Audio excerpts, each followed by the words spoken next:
One night I was sleeping as usual. I can't remember the time, but my mother called and said, the police are down here looking for you.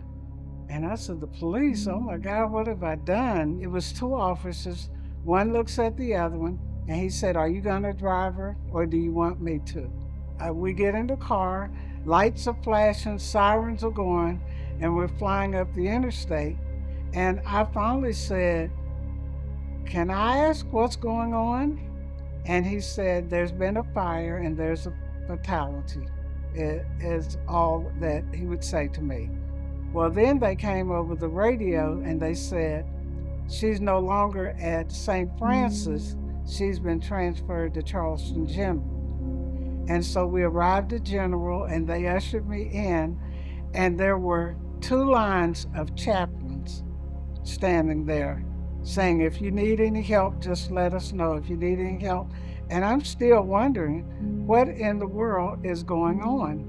And they asked me, they said, we need you to go and see if you can identify a 17-year-old girl for us. And so they asked me to go, and they pulled a curtain back and they pulled a blanket from over her head. And I said, that's not a 17-year-old girl. I said, that's my daughter. So then they said, well, now we're going to take you to the coroner's office. And I'm thinking, my gosh, this is my daughter is over here dead, and now you want to take me to the coroner's office? And they said, yeah, we have some kids at the coroner's office that we need you to identify. Well, they walked me back to the emergency room, and as we were getting ready to leave, the coroner walked in. And the coroner said, I cleaned the kids up as best I could. Do you know who these kids are? And I said, yes, they're my grandchildren. And at that point, my family had arrived, and everybody was just all to pieces, crying and trying to figure out what in the world had gone on. I was so overwhelmed by everything, but it just, more so than the grandkids, it just was just replayed and replayed. It's not a 17-year-old girl. That's my daughter. They never proved, to this day, the FBI, nobody could prove how that fire started. They said possibly a candle was in the window and maybe a curtain, but they never proved ever. But I know my daughter laid on top of her baby, and he didn't get burnt. She did, but he didn't get burnt. One thing you can see about Alicia, she was a very happy